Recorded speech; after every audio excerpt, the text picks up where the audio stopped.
नमस्कार दोस्तों, स्वागत है आपका हमारे यूट्यूब चैनल अभिनंदन एकेडमी में। दोस्तों, अगर आप हमारे चैनल पे नए हों तो हमारे चैनल को सब्सक्राइब करें और बेल आइकन को प्रेस करना ना भूलें। दोस्तों, आज की वीडियो में हम लोग देखेंगे एसएससी जीडी 2022 के हिंदी वाले पोर्शन को। तो दोस्तों, ये सभी क्वेश्चन प्रीवियस ईयर पेपर पे आधारित होंगे। तो दोस्तों, आइए क्लास को स्टार्ट करते हैं। क्वेश्चन नंबर फर्स्ट है, निम्नलिखित में तद्भव शब्द है। तो दोस्तों, निम्नलिखित में तद्भव शब्द क्या है? ऑप्शन है अचरज, अंधकार, अंगरक्षक या आशा। तो दोस्तों, निम्नलिखित में आपको बताना है कि कौन सा तद्भव शब्द है। तो दोस्तों, इस प्रश्न का सही जवाब क्या होगा? तो दोस्तों, अचरज शब्द जो है दोस्तों, ये क्या है? तद्भव है। क्या है दोस्तों? अचरज शब्द दोस्तों तद्भव है। और दोस्तों, अंधकार और अंगरक्षक और आशा, ये दोस्तों क्या है? तत्सम शब्द है। यानी विकल्प ए इसका सही जवाब होगा दोस्तों। अगला प्रश्न देखिए दोस्तों। अगला प्रश्न है, शीत का विलोम होगा। तो दोस्तों, शीत का विलोम क्या होगा? ऑप्शन है ठंड, गीत, कृष्ण या उष्ण। तो दोस्तों, शीत का विलोम क्या होता है? तो दोस्तों, ये उष्ण होता है। क्या होता है दोस्तों? उष्ण होता है। यानी विकल्प डी इसका सही जवाब होगा दोस्तों। अगला प्रश्न देखिए दोस्तों, कर का अर्थ नहीं होता है। क्या पूछा है दोस्तों? कर का अर्थ नहीं होता है। तो दोस्तों, कर का अर्थ नहीं होता है। ऑप्शन है सूर्य, हाथ, किरण या टैक्स। तो दोस्तों, कर का अर्थ नहीं होता है। तो दोस्तों, ये सूर्य नहीं होता है। क्या दोस्तों? सूर्य नहीं होता है। यानी विकल्प ए इसका सही जवाब होगा दोस्तों। अगला प्रश्न है दोस्तों, जो कठिनाई से मिलता है के लिए एक शब्द होगा। तो दोस्तों, जो कठिनाई से मिलता है के लिए एक शब्द क्या होगा? ऑप्शन है दुर्गम, दुर्लभ, आगम या सुलभ। तो दोस्तों, जो कठिनाई से मिलता है के लिए शब्द क्या होगा? तो दोस्तों, ये क्या होगा? दुर्लभ होगा। क्या होगा दोस्तों? दुर्लभ होगा। यानी विकल्प ए इसका सही जवाब होगा दोस्तों। अगला प्रश्न देखिए दोस्तों। अगला प्रश्न है, अनिल अनल का सही अर्थ देने वाला शब्द युग्म है। तो दोस्तों, अनिल अनल का सही अर्थ देने वाला शब्द क्या है दोस्तों? ऑप्शन है वायु अग्नि, अग्नि वायु, हवा पानी या आग पानी। तो दोस्तों, क्वेश्चन नंबर 5 के लिए आप लोग कमेंट कीजिए। क्वेश्चन नंबर 5 के लिए कमेंट कीजिए दोस्तों, सही जवाब क्या होगा? अनिल अनल का सही अर्थ देने वाला शब्द युग्म क्या होगा? तो दोस्तों, ये वायु और अग्नि होगा। क्या होगा दोस्तों? वायु अग्नि होगा। यानी विकल्प ए इसका सही जवाब होगा दोस्तों। अगला प्रश्न देखिए दोस्तों। अगला प्रश्न है, पराजय में उपसर्ग है। काफ़ी अच्छा प्रश्न है दोस्तों। पराजय में उपसर्ग है, फ उपसर्ग है या पर है या परा है या ज है। तो दोस्तों, आपको बता दें कि उपसर्ग क्या होता है। तो दोस्तों, किसी शब्द के, कहाँ पे दोस्तों? किसी शब्द के शुरू में अगर जुड़कर उसका अर्थ परिवर्तन कर दे तो दोस्तों वो क्या कहलाता है? तो दोस्तों, वो उपसर्ग कहलाता है। तो दोस्तों, पराजय शब्द में कौन सा उपसर्ग है? तो दोस्तों, ये परा उपसर्ग है। कौन सा दोस्तों? परा उपसर्ग है। यानी विकल्प सी इसका सही जवाब होगा दोस्तों। अगला प्रश्न देखिए दोस्तों। अगला प्रश्न है दोस्तों, चैनल पे पहली बार आए हो तो चैनल को सब्सक्राइब कर लें और वीडियो को लाइक कर दें। अगला क्वेश्चन है दोस्तों, लिखावट में प्रत्यय है। तो दोस्तों, लिखावट में कौन सा प्रत्यय है? ऑप्शन है अट, अवट, आवट या आवट। तो दोस्तों, लिखावट में कौन सा प्रत्यय है? दोस्तों, क्वेश्चन नंबर 7 के लिए आप लोग कमेंट कीजिए। लिखावट में कौन सा प्रत्यय है? तो दोस्तों, ये है आवट प्रत्यय। कौन सा दोस्तों? आवट प्रत्यय। और दोस्तों, आवट प्रत्यय यानी प्रत्यय क्या होता है? तो दोस्तों, किसी शब्द के अंत में जुड़कर उसका अर्थ परिवर्तन कर दे तो दोस्तों क्या है? प्रत्यय है। और दोस्तों, किसी शब्द के प्रारंभ में जुड़कर अर्थ परिवर्तन कर दे तो दोस्तों क्या है? उपसर्ग है। अगला प्रश्न देखिए दोस्तों। अगला प्रश्न है, महोत्सव का संधि विच्छेद होगा। तो दोस्तों, महोत्सव शब्द का संधि विच्छेद क्या होगा? ऑप्शन है महोधन उत्सव, महाधन उत्सव, महीधन उत्सव या मधन उत्सव। तो दोस्तों, क्वेश्चन नंबर 7 के लिए आप लोग कमेंट कीजिए। महोत्सव शब्द में संधि विच्छेद क्या होगा? तो दोस्तों, ये होगा महाधन उत्सव। क्या होगा दोस्तों? महाधन उत्सव। यानी विकल्प ए इसका सही जवाब होगा दोस्तों। अगला प्रश्न देखिए दोस्तों। अगला प्रश्न है मैंने घर जाना था। क्या है दोस्तों? मैंने घर जाना था वाक्य में अशुद्ध अंश है। तो दोस्तों बताइए आप लोग वाक्य में कौन सा अशुद्ध अंश है? तो दोस्तों ऑप्शन है मैंने, और क्या है घर जाना या था। तो दोस्तों मैंने घर जाना था वाक्य में अशुद्ध अंश क्या है? तो दोस्तों ये क्या है? मैंने। क्या है दोस्तों? मैंने शब्द जो है दोस्तों ये अशुद्ध है। दोस्तों क्या है? अशुद्ध शब्द है, यानी विकल्प ए इसका सही जवाब होगा दोस्तों। अगला प्रश्न देखिए दोस्तों, अगला प्रश्न है देशभक्ति में समास है। काफी इंपॉर्टेंट प्रश्न है दोस्तों। देशभक्ति में समास है, ऑप्शन है द्वंद्व समास, द्विगु समास, तत्पुरुष समास या अव्ययी भाव समास। तो दोस्तों देशभक्ति में कौन सा समास है? तो दोस्तों ये है तत्पुरुष समास। कौन सा दोस्तों? तत्पुरुष समास, यानी विकल्प सी इसका सही जवाब होगा दोस्तों। अगला प्रश्न देखिए दोस्तों, अगला प्रश्न है पुस्तक पढ़ी जाती है में कौन सा वाक्य है? तो दोस्तों पुस्तक पढ़ी जाती है में कौन सा वाच्य है? आप लोग देखिएगा दोस्तों, ये मिसप्रिंटिंग हो गया, वाक्य नहीं पूछा है, वाच्य पूछा है। क्या दोस्तों? वाच्य आप लोग को बताना है। पुस्तक पढ़ी जाती है में वाच्य है, कौन सा वाच्य है? दोस्तों ऑप्शन देखिए भाववाच्य, कर्मवाच्य, क्रियावाच्य या इनमें से कोई नहीं। तो दोस्तों पुस्तक पढ़ी जाती है में कौन सा वाच्य है? तो दोस्तों ये है कर्मवाच्य। कौन सा दोस्तों? कर्मवाच्य, यानी विकल्प बी इसका सही जवाब होगा दोस्तों। अगला प्रश्न देखिए दोस्तों, अगला प्रश्न है निम्नलिखित में से अव्यय है। तो दोस्तों निम्नलिखित में से अव्यय क्या है? ऑप्शन है प्राचीन, मोटा या गरीब। अगला ऑप्शन क्या है दोस्तों? और। तो दोस्तों निम्नलिखित में से अव्यय आपको बताना है। तो दोस्तों इसमें से अव्यय कौन सा है? तो दोस्तों ये है, क्या है दोस्तों? और है। अव्यय क्या है दोस्तों? और है, यानी विकल्प डी इसका सही जवाब होगा दोस्तों। अगला प्रश्न देखिए दोस्तों, अगला प्रश्न है हिंदी में पूर्ण विराम का चिन्ह है। काफ़ी इंपॉर्टेंट प्रश्न है दोस्तों। आपको बताना है कि हिंदी में पूर्ण विराम चिन्ह किसको कहा जाता है। तो दोस्तों आप लोग चिन्ह को पहचानिए, कौन सा पूर्ण विराम का चिन्ह है। तो दोस्तों इस प्रश्न का विकल्प कौन सा सही होगा? तो दोस्तों पूर्ण विराम का चिन्ह दोस्तों क्या होगा? विकल्प सी इसका सही जवाब होगा दोस्तों। अगला प्रश्न देखिए दोस्तों, अगला प्रश्न है दूध का धुला होना। क्या है दोस्तों? दूध का धुला होना मुहावरे का अर्थ है। तो दोस्तों दूध का धुला होना मुहावरे का अर्थ क्या है? ऑप्शन है निर्दोष होना, दोषी होना, पाप करना या चोरी करना। तो दोस्तों दूध का धुला होना मुहावरे का अर्थ क्या है दोस्तों? दूध का धुला मुहावरे का अर्थ है दोष होना, क्या सॉरी दोस्तों निर्दोष होना, यानी विकल्प ए इसका सही जवाब होगा दोस्तों। अगला प्रश्न है दोस्तों जिसकी लाठी उसकी भैंस लोकोक्ति का सही अर्थ है। तो दोस्तों जिसकी लाठी उसकी भैंस लोकोक्ति का सही अर्थ क्या है? ऑप्शन है शक्तिशाली आदमी मूर्ख होता है। अगला है दोस्तों शक्ति संपन्न आदमी अपना काम बना लेता है, बुद्धि संपन्न आदमी अपना काम बना लेता है, या बुद्धि संपन्न आदमी चालाक होता है। तो दोस्तों क्वेश्चन नंबर 14 के लिए आप लोग कमेंट कीजिए। क्वेश्चन नंबर 14 का सही जवाब क्या होगा? जिसकी लाठी उसकी भैंस लोकोक्ति का सही अर्थ क्या होगा? तो दोस्तों ये होगा शक्ति संपन्न आदमी अपना काम बना लेता है, यानी विकल्प बी इसका सही जवाब होगा दोस्तों चैनल पे पहली बार आए तो चैनल को सब्सक्राइब करें और वीडियो को लाइक कर दें और अपने दोस्तों को शेयर कर दें। अगला प्रश्न देखिए दोस्तों, अगला प्रश्न है वीर रस का अस्थाई भाव है। काफ़ी इंपॉर्टेंट प्रश्न है दोस्तों। वीर रस का अस्थाई भाव क्या होता है दोस्तों? ऑप्शन है क्रोध, भय, विस्मय या उत्साह। तो दोस्तों वीर रस का अस्थाई भाव क्या होता है? तो दोस्तों ये उत्साह होता है। क्या होता है दोस्तों? उत्साह होता है, यानी विकल्प डी इसका सही जवाब होगा दोस्तों। अगला प्रश्न देखिए दोस्तों, अगला प्रश्न है दोहा के प्रथम चरण में कितनी मात्राएं होती है। काफ़ी अच्छा प्रश्न है दोस्तों। दोहा के प्रथम चरण में कितनी मात्राएं होती है? ऑप्शन है 11, 12, 13, 14। तो दोस्तों आप लोग क्वेश्चन नंबर 16 के लिए आप लोग कमेंट कीजिए दोहा के प्रथम चरण में कितनी मात्राएं होती है।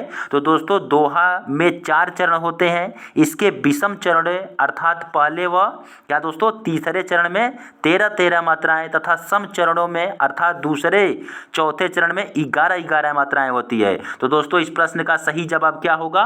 कितने होंगे दोस्तों? 13 होंगे, यानी विकल्प सी इसका सही जवाब होगा दोस्तों। अगला प्रश्न देखिए दोस्तों, अगला प्रश्न है निम्नलिखित में से कौन सा शब्दालंकार अलंकार है? काफ़ी अच्छा प्रश्न है दोस्तों। निम्नलिखित में से कौन सा शब्द अलंकार है? ऑप्शन है उपमा अलंकार, अगला है आपका रूपक अलंकार, उत्प्रेक्षा या यमक। तो दोस्तों क्वेश्चन नंबर 17 के लिए आप लोग कमेंट कीजिए, निम्नलिखित में से कौन सा शब्द अलंकार है? तो दोस्तों कौन सा शब्द अलंकार है? तो दोस्तों ये है यमक। क्या है दोस्तों? शब्द अलंकार है। क्या है दोस्तों? यमक जो है आपका शब्द अलंकार है, यानी विकल्प डी इसका सही जवाब होगा दोस्तों। और दोस्तों आपको बता दें कि अलंकार के 3 मुख्य भेद होते हैं। कितने दोस्तों? अलंकार के मुख्य 3 भेद होते हैं। पहला क्या है दोस्तों? शब्द अलंकार, अर्थालंकार तथा उभय अलंकार। और दोस्तों अनुप्रास, विलोक्ति, यमक एवं श्लेष अलंकार शब्द अलंकार के वर्ग में है, जबकि रूपक, उत्प्रेक्षा तथा उपमा अलंकार को अर्थ अलंकार के वर्ग में शामिल किया गया है। अगला प्रश्न देखिए दोस्तों। अगला प्रश्न है निम्न में से तालव्य ध्वनि है? काफ़ी अच्छा प्रश्न है दोस्तों। बताना इसमें है कि निम्न में से तालव्य ध्वनि कौन सा है? ऑप्शन है ट, प, स या क। तो दोस्तों तालव्य जो तालु से उच्चारण किस वर्ण का होता है? तो दोस्तों ये होता है विकल्प सी, यानी स का। कौन सा स दोस्तों? कौन सा स है दोस्तों? यानी विकल्प सी इसका सही जवाब होगा दोस्तों।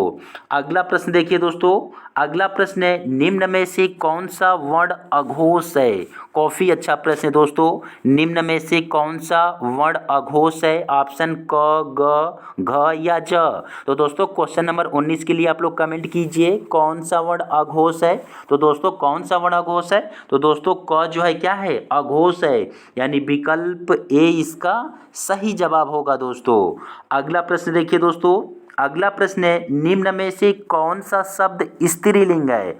बहुत अच्छा प्रश्न है दोस्तों। निम्न में से कौन सा शब्द स्त्रीलिंग शब्द है? ऑप्शन है उपहार, ग्रंथ, मस्तक या रचना। तो दोस्तों क्वेश्चन नंबर 20 के लिए आप लोग कमेंट कीजिए कौन सा शब्द स्त्रीलिंग शब्द है? तो दोस्तों रचना शब्द क्या है दोस्तों? स्त्रीलिंग शब्द है। और शेष सभी शब्द क्या है दोस्तों?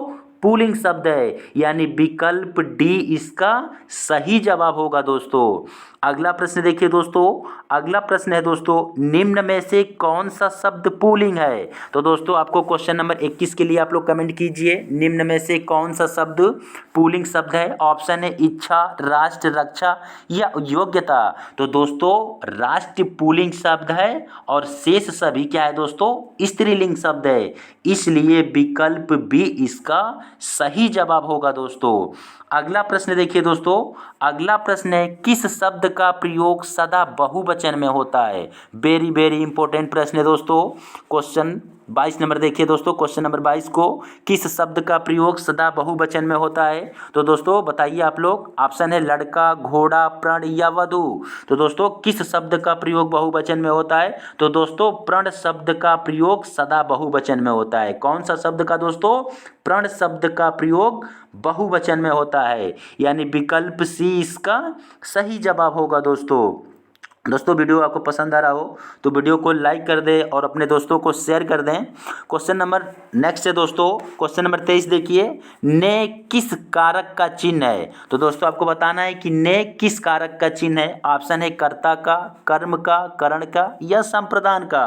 तो दोस्तों क्वेश्चन नंबर 23 के लिए आप लोग कमेंट कीजिए ने किस कारक का चिन्ह है। तो दोस्तों देखिए क्रिया को करने वाले को क्या कहते हैं? कर्ता कहते हैं। इस कारक का चिन्ह ने होता है। क्या होता है दोस्तों?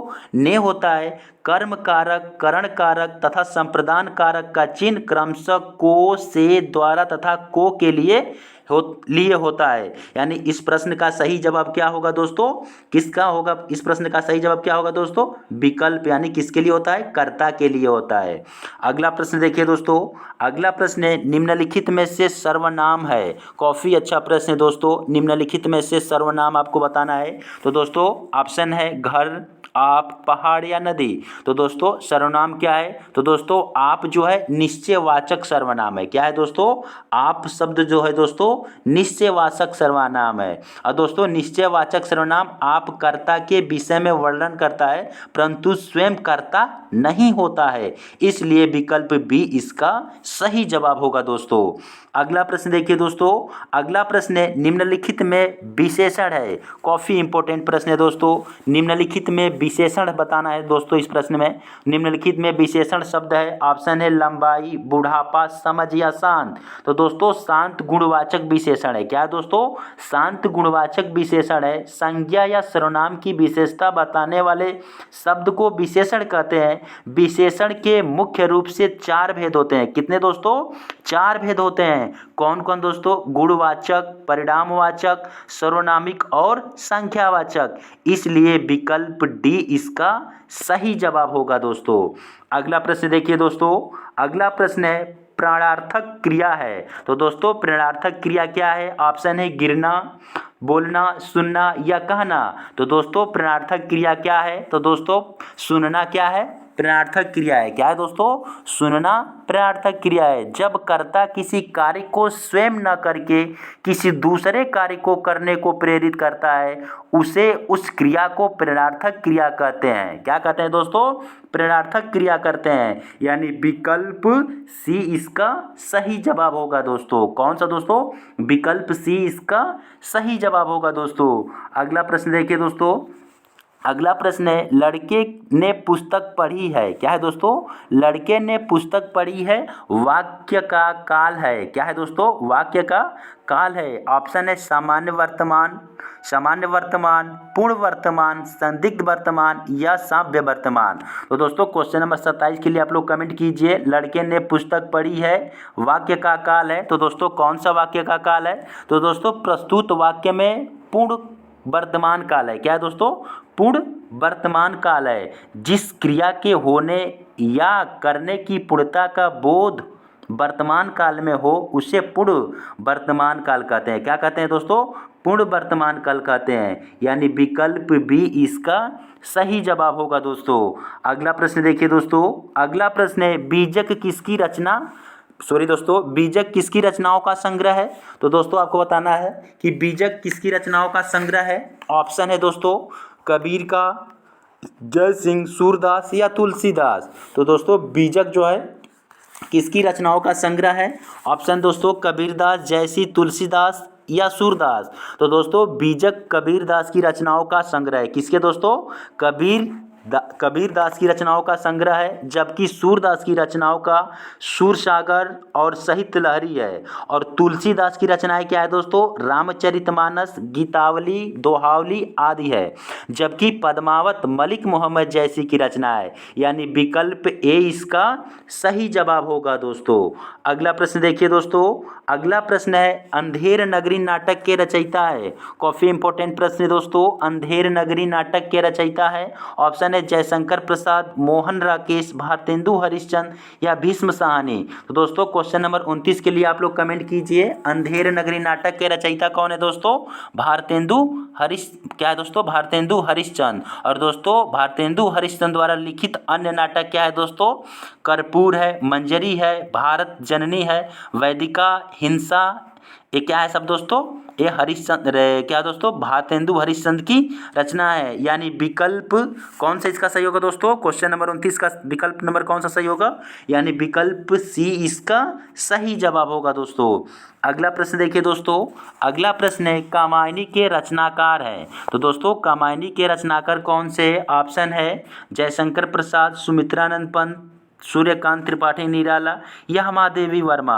तो दोस्तों क्वेश्चन नंबर 30 के लिए आप लोग कमेंट कीजिए। कामायनी काव्य क्या है दोस्तों? कामायनी क्या है? काव्य के रचनाकार जयशंकर प्रसाद है। और तितली और कंकाल इनका प्रसिद्ध उपन्यास है। क्या दोस्तों? तितली और कंकाल इनका क्या है? प्रसिद्ध उपन्यास है। यानी विकल्प ए इसका सही जवाब होगा दोस्तों। अगला प्रश्न देखिए दोस्तों। अगला प्रश्न है गोदान किसका उपन्यास है? तो दोस्तों गोदान किसका उपन्यास है? यशपाल का, प्रेमचंद, भीष्म साहनी या अमरकांत का। तो दोस्तों क्वेश्चन नंबर 21 के लिए आप लोग कमेंट कीजिए गोदान किसका उपन्यास है। तो दोस्तों गोदान मुंशी प्रेमचंद द्वारा लिखा गया उपन्यास है। इसके द्वारा लिखित अन्य उपन्यास सेवा सदन, निर्मला, गबन, रंगभूमि या कर्मभूमि आदि। यानी ये सभी दोस्तों क्या है? क्या दोस्तों? गोदान जो है मुंशी प्रेमचंद की रचना है। यानी विकल्प बी इसका सही जवाब होगा दोस्तों। अगला प्रश्न देखिए दोस्तों। अगला प्रश्न है बहुत दिनों बाद दिखना अर्थ के लिए मुहावरा है। तो दोस्तों बहुत दिनों बाद दिखना मुहावरे का क्या अर्थ है, तो दोस्तों बताइए आप लोग।